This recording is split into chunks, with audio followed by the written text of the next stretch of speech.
Hello and welcome to Let's Talk IVF. Our aim is to cut through the overwhelming amount of clinical information and give you a clearer understanding about the science, the emotional impact, and everything in between. Hosted by Sophia Beziotto, a scientist with 25 years of experience in the field of fertility, we want to thank you for listening. Now, let's get started. So today I'm speaking to Alpesh Doshi, who is the Lab Director, Consultant Embryologist and Co-founder of IVF London. He is also the Director and Co-founder of the Embryology and PGD Academy and was the Director of Embryology for 19 years at the Centre for Reproductive and Genetic Health previously. He's an honorary consultant at the Reproductive Medicine Unit at the UCLH NHS Trust. He has a postgraduate degree in Human Reproductive Medicine. He is a diplomat for the Royal College of Pathologists and also an ASHRA certified embryologist, not to mention several authored papers and journals and being invited to speak internationally and conferences. And without any more introductions, I will ask Alpesh to say hello and join us for this podcast. Hello, Sophia. How are you doing? Good morning. I'm very well, thank you. Now, Alpesh, I wanted to ask you about your clinic. What prompted you to start your own clinic? So it was 2 years ago that this journey started for me, Sophia, and having worked in a very busy clinic, which did over 2,000 cycles, I continuously strive to get information from a patient's perspective that what is a very, very important aspect of fertility treatment. And we as scientists or embryologists who sometimes get thrown behind the scenes, so to speak, don't really get that kind of feedback from patients. All we see is their eggs and embryos, and obviously we see the patients at egg collection and embryo transfer. We don't really get to study their emotional aspects of how that journey has evolved and means to the couple. And we know that it could be full of stress and anxiety too. So having worked at that clinic and having been personally involved with a lot of patients who do make you part of their journey, I wanted to establish a service where I felt that I would want to compensate for everything that patients really wanted to see as part of their treatment. And when I knew that in a very busy clinic, this was absolutely impossible to deliver just because of the throughput and the volume, it was the time I told myself that this is what I would like to establish and this is what I want us to be different with, to try and focus on the journey, and the result would come with it. The result to me at the clinic I worked was pregnancy rate. However, the measurables that I wanted to deliver in my new clinic was about patient satisfaction and the journey. Results we knew we were very good at and we could deliver anyway, but the patient satisfaction was something totally different, which we wanted to focus upon. And that's when this journey started for me, and I felt that this is all going to be the theme and motto of our new clinic, which is going to be focusing on the patient well-being. So the journey started 2 years ago. We decided that we wanted to create a very different algorithm when it comes to fertility treatment. We sourced the premises, and I felt very passionate about starting this brand, which is IVF London. We established it right from the beginning in terms of finding the location in a very tranquil setting of Elstree. The premises are over 6,000 square foot. We started construction, went through the different hoops of regulatory approval, and as of October last year, 2018, we started IVF London. That's beautiful, and it's a lovely story to hear. Now, as an embryologist running a clinic, what do you see are the biggest benefits, apart from the fact that you obviously are used to being behind the scenes?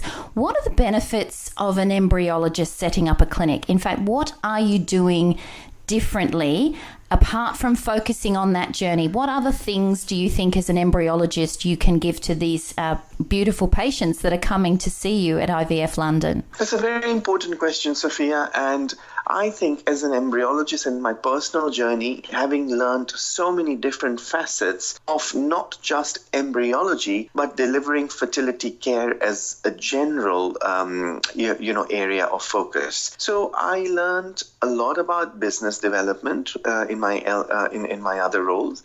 I learned a lot about embryology, of course, and trying to optimize care from a lab perspective, trying to get excellence in terms of results. Being an embryologist, I feel generally you have a bit of a 360 in terms of how the whole service works. You're more connected with people if you want access to them. Of course, as I said, usually in many clinics, embryologists are at the backstage, so to speak. But it really depends on how much you want to be in the forefront. In the clinics that I've worked, I've always encouraged embryologists to have a lot of patient contact. As an embryologist who's had that kind of exposure and at the same time wanted to make a difference because of the experience that I had developed, I was in a very powerful position to know exactly how the whole business functions and how the whole service functions, and was also able to concentrate on aspects that a clinician may not really have the insight into. We all know that embryology is a very dynamic process. The success rates are very governed by the laboratory, and of course this is not undermining any clinical input, but it really does take two to tango in this equation. One, a good clinician, and one, a good embryologist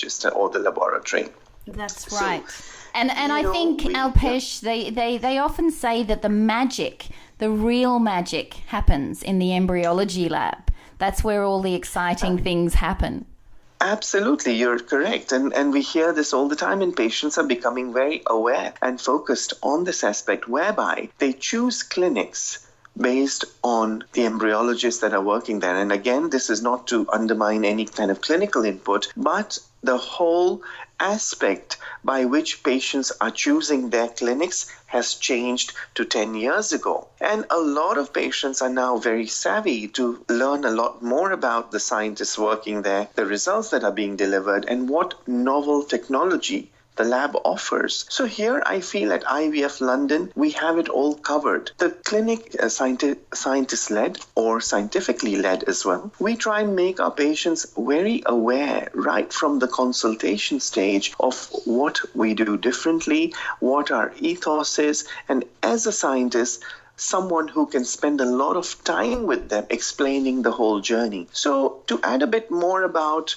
our personalized approach, we spend almost 1.5 to 2 hours at the consultation stage with the patient, simply because I feel I can explain everything in that consultation from end to end, which is not only the clinical aspects of treatment, but also go into the laboratory aspects of the whole embryology journey. And believe me, Sophia, this is absolutely the magical thing that happens from a patient's perspective, because they get to learn of things that they would have never understood happens behind the scenes. I think that's an incredible way to present to patients, because you are correct. They do see the clinicians normally, and then that's it. They do get to see the embryologists at various stages, but those interactions are limited, as are the phone calls and the various other points of contact throughout their journey. So to have the 1.5 to 2 hour session where they get all the clinical and the scientific information at one time, I think is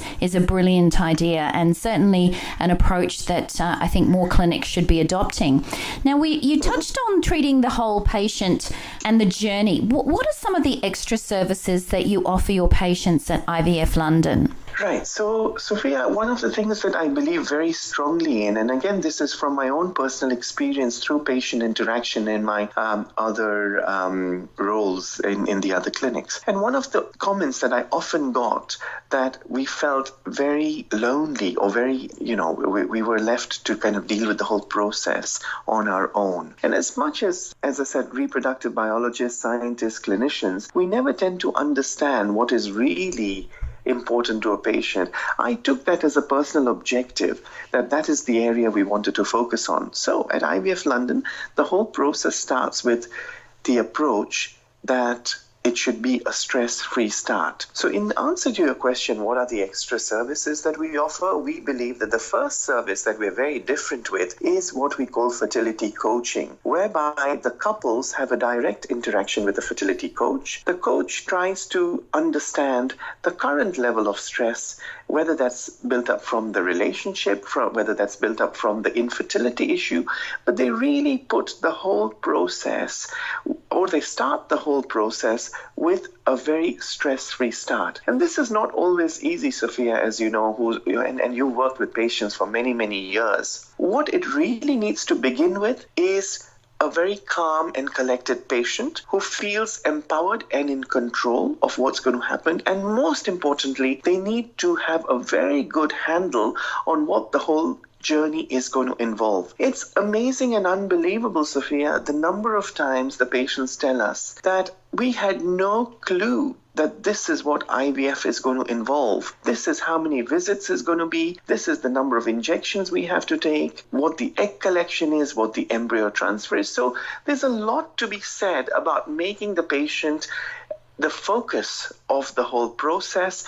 making them empowered, and of course, making them in control. Now, going back to your question, yes, it starts off with fertility coaching, and our coach gets directly involved with the patients, explaining the whole process, what is going to be part of the whole journey, etc. We feel that this puts the patient, or gives the patient, a very good foothold at starting the whole IVF process, knowing the whole thing and feeling empowered. So fertility coaching is the first aspect we concentrate on, where we feel we're very different, which not many clinics offer. Secondly, I believe that the very close interaction, especially during the 2-week wait, is something we're very involved with. We make sure that the patients never feel that they're on their own during the 2-week wait. Of course, during the treatment, they're continuously communicating with us. But during the 2-week wait, we are always at the end of the phone with them to find out how they feel and offer support. The regulators in the UK, the HFEA, have focused a lot on the journey of the patient and want us to be patient champions when it comes to emotional support. We as a clinic have taken the patient pledge with Fertility Network UK to be one of the very few clinics that offer the support and hold patient-centered events in terms of support events. Apart from all this, we also offer very many aspects of holistic therapies which patients can choose to avail, whether that's in the form of reflexology, acupuncture, other holistic therapies such as Ayurveda, nutrition. And again, this is all in the pursuit of whatever makes the patient relaxed and have a very, very comfortable, stress-free start. That sounds incredible, and certainly very, very whole-centered, whole-bodied, mind, body and soul treatment that you're offering at IVF London. Now, in your experience and in the ideal world, what would you say are the key elements to a successful cycle? If someone was coming to you and they were to have the perfect cycle, what would you say are those key elements that you would hope that the patients would experience with you?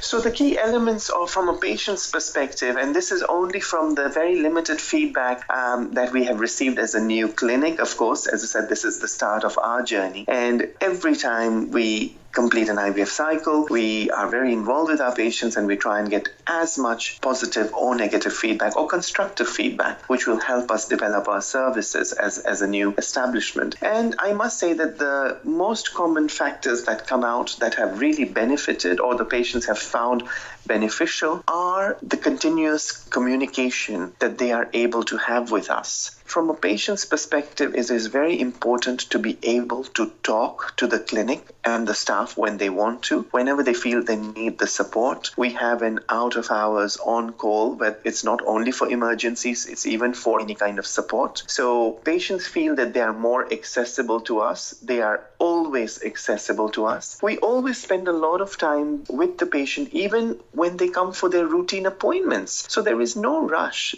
Patients are given a good half an hour slot. Even if it's for an injection, they will have ample of opportunity to talk to us. Apart from them having this access and the time. We, as a clinic who are, as I said, based in Elstree, patients are not under the stress of traveling through trains and, there's plenty of parking space, which they love. But apart from those kind of aspects which really make the whole journey more comfortable for them, they have always felt that they have been able to understand the process much better. Look, the reality, Sophia, is that whether a patient has treatment in clinic X and Y, the basics are all going to be done in the same way.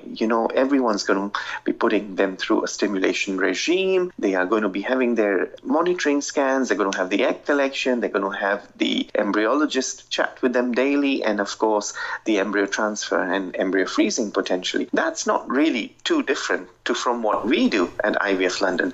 The most important thing we feel we do differently is be in very close connection and contact with our patients right from the time they start the journey, and giving them the access and the control to, be in contact anytime they want. I think that's incredible, because when I look at the statistics on how patients choose clinics, there are different statistics out there. The credibility, advertised success rates and things like that are what people are looking for. However, the support and the location, I think, are probably two of the most important things that you can have in this journey. And certainly that's what you've been describing at IVF London. The support is something that the clinics most of the time, especially the large ones, as you said, are not able to provide. So I think that's a very important thing that you're doing. And also the location, the traffic and the parking issues.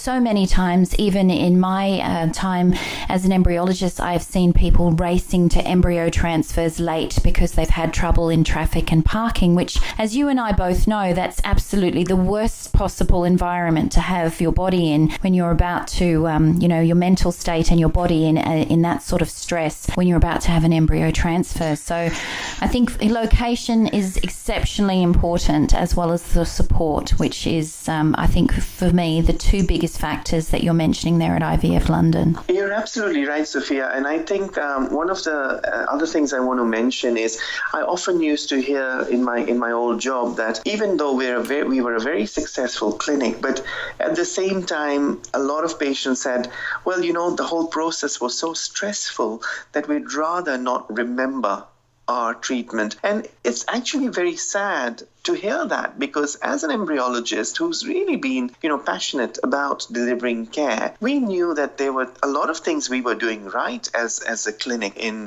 where I used to work before for many, many years.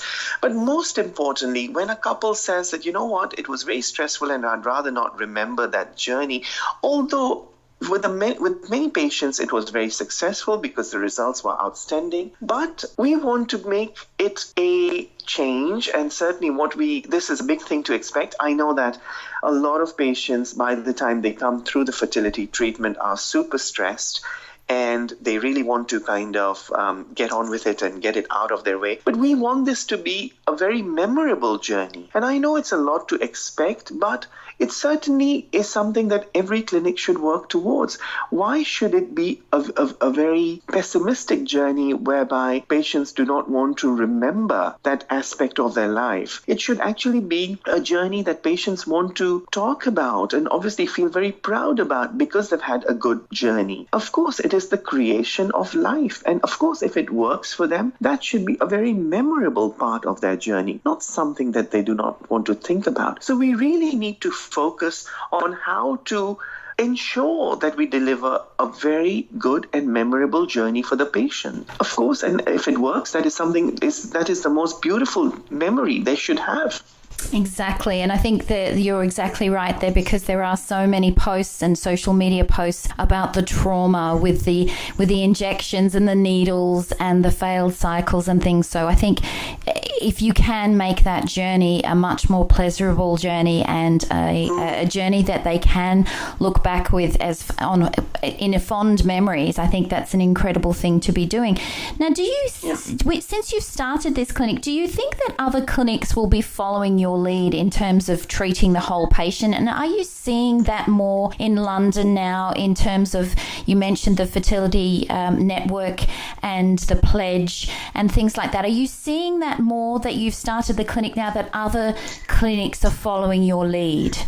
Yes, I think it's there. I must say that I'd like to see more of this. But again, logistically, this is probably doable in a smaller scale setup. And, I would find it very challenging to hear if bigger clinics are adopting these strategies, simply because it takes a lot of resource to embed these things into a very large clinical throughput setting. So IVF London is very small. We would hope that we never lose that personal touch with our patients and the ability to deliver something which is very key to the foundation of IVF London, which is the journey. It's all about the journey, and that is our mission statement. Now, I do see more and more smaller clinics offer the holistic therapies, the emotional support, but usually a lot of this comes from what we call support staff, which is either counselors and nurses, etc. But I really feel that the whole journey needs to,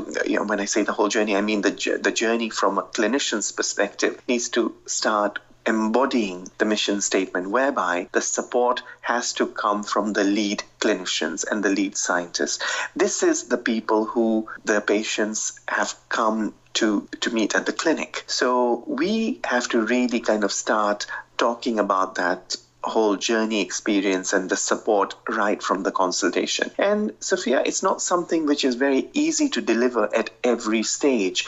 It requires remodeling the whole system, the whole clinical system that actually becomes part of your daily operations. So for established clinics, I can imagine that this would be a very difficult thing to embody and change at a very large level. But for smaller clinics, I have seen that this has become quite a novel thing, and they are getting into it. And that's where we feel that we have a bit of an edge, because we started our program, our clinic, our service with this being the center of our ethos. So that's why it was almost second nature for all of our staff, because we didn't have to remodel. We initiated and established the whole process around the patient. That's such an incredible way to start a clinic, because you are doing that top-down approach. And when it starts with the management and the directors and the lab directors and the clinicians, and it filters down from the top, it is a much easier system to implement. So it's a wonderful thing to hear, and obviously, as you said, a much easier process when you are a smaller clinic and when you are starting something with a clean and fresh slate. Now, I'm noting, and I've read here that you do have a special interest in genetic testing and genome editing of embryos. Now, I'm wondering, what are your thoughts on CRISPR and the gene editing that has been all over the news recently? What are your thoughts on this? I know you have a very keen genetic and a lot of genetic background, actually, looking at the academy and everything else. What are your thoughts on CRISPR and what's happening? So I'm very passionate about pre-implantation genetics as an area of special interest, Sophia, and I have been doing PGD for many years, almost 18 to 20 years now, being one of the pioneers in embryo biopsy techniques. This is something that I go around the world talking about, and how to optimize, and also teach many embryologists. This is what the academy is about as well. We run workshops on how to teach embryologists and scientists and clinicians to do PGD. I am someone who feels that technology is at the heart of the operations, as well as, of course, everything we've talked about, which is the emotional support. But that doesn't mean that the technology-driven aspects of a fertility service should also be undermined. We focus very strongly on research and development. Now, where are we with pre-implantation genetics and genomics? I think the future is very bright. We have gone so far. I mean, would we have even thought 20 years ago that, we would have the technology of screening embryos and, diagnosing genetic diseases and disorders right at the embryonic level? And this is absolutely fascinating. Even if I, for a minute, put myself outside of my embryology hat, I would be absolutely amazed amazed to know what we have available nowadays in the field of IVF and genomics. So CRISPR is something which has been very much in the news, and I must say that it's in some ways it's had positive press, it's had negative press. We know that CRISPR has been applied in many different clinical aspects already, such as cancer therapies, etc. But when it comes to its extrapolation to reproductive medicine, I feel that the application is still very, very new. We need a lot of research to be done.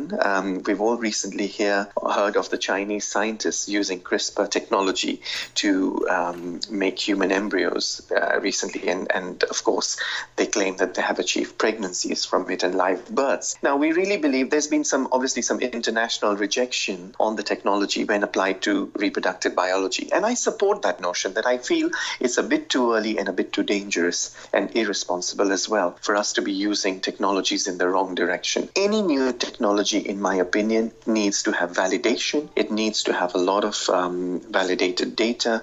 It needs to have, to a certain degree, randomized controlled trials in the animal models, and before it is actually applied to clinical applications. So the future is very bright, is what I'd like to think. And of course, we want to move forward and not backwards. But at the same time, I'm not too keen a person to feel that technology should be abused or used in an unvalidated way. We need a lot more data. We have to act very responsibly before we use powerful tools which are potentially a bit raw in terms of data.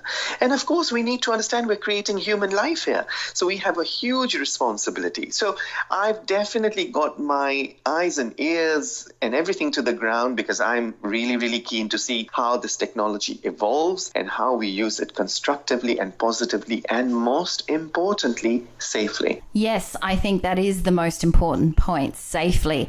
And I think the CRISPR technology for cancer and other therapies is certainly something that I'm very excited to see in the future. And I do know that the World Health Organization is scrambling to get a committee together for the genetic testing and the CRISPR technologies, because the technology is outstripping the ability for the governing bodies to even keep up with the pace. So I know that the World Health Organization is putting together a committee for that very technology at this very time. Now, I wanted to ask you, Alpesh, look, if money was no limit, okay, so you had the budget and the purse strings and money was no limit, what would you do to change the NHS system for fertility patients in the UK?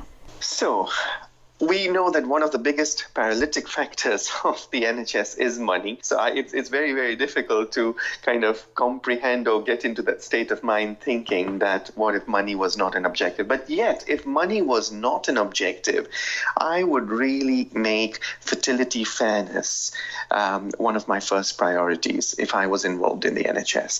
And as we all know that the NHS has got very limited reserves when it comes to funding, and fertility services seems to be at the bottom end of their priority list. So the whole postcode lottery in the UK, which we all know and we probably agree with, is very unfair. That if you're living in some part of Scotland, you might avail 3 cycles of IVF combined with all the frozen thaws. And yet if you live in London, where everyone lives and there's a lot of people around, they would not get a single cycle of IVF and have to avail it privately through costs. So this is unfortunately the reality of fertility service provision in the United Kingdom. What I would like to see is, if obviously money was not an issue, is to have that universal fertility fairness for all people living in the UK, whereby there is general rules of what they are going to be benefiting with in terms of treatments, how many cycles they get, how many frozen thaw attempts they get, and just,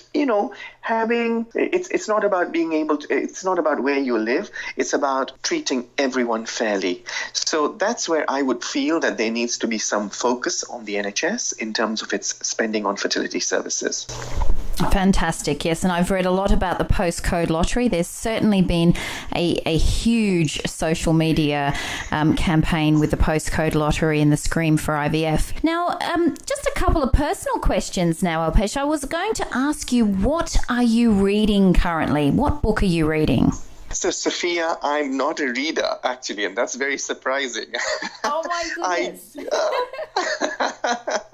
I'm not a reader. As a child, I've never enjoyed reading. I must say, for me, reading was always something that was associated to, oh, my God, this is stressful for me. So, interestingly, I'm not a reader. I don't enjoy reading in my pastime.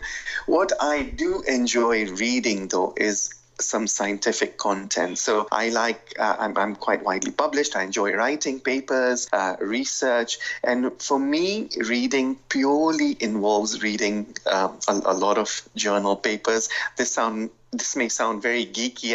I'm sorry, but this is literally what, when I read, I'm purely reading scientific papers. So I'm not into novels or books, but I've got a family who are very into reading their novels and so on. So I still cannot understand when my daughter says, Dad, let me read for another hour before I go to bed. But that's what it is. So for me, reading has never been too much of a pastime or a hobby.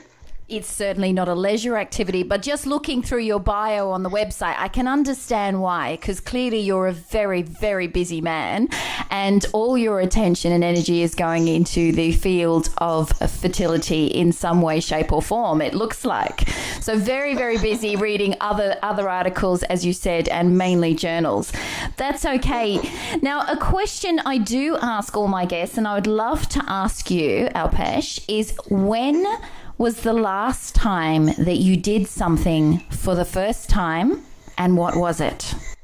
Oh my God, you got me thinking now. You really... Oh my God, this might take a long time to answer. But you know what? On a social level, the first time I did a bungee jump, which is something I always feared so long about, was last year when I was in Africa. Because I come from Africa and I come from Kenya.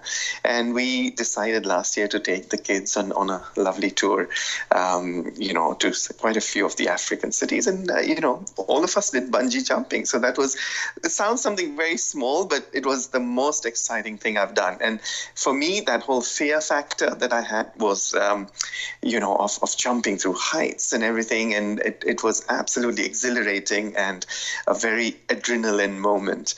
That was for the first time I ever did it. I don't think I would ever do it again, but it was a very momentous time for me to remember, and something that's always going to be there, for me to kind of cherish. That it was a very captivating moment where I captivated my fears. Wow. Now, bungee jumping, that is incredible. For a first time effort and a bungee jump, that's conquering all sorts of fears for me as well. Heights and relying on that bungee cord to hold you up. That's incredible. Yes. Fantastic. Well, that's an incredible first thing to do. Now, I wanted to say thank you, Alpesh. You have been an incredible guest. I have loved hearing all about your clinic in London, and I'm sure your patients are in very good hands with this brand new clinic in London. And I'm sure we're going to be reading about the amazing things that this clinic is doing in the near future. Thank you so much, Sophia. It's been a pleasure, and I've really enjoyed speaking to you this morning. And we really look forward to having close interactions, in the future as well, as I said, through support systems. Really appreciate all your help and the time this morning to have a chat with me. Thanks for joining us, and we hope you learned something new today.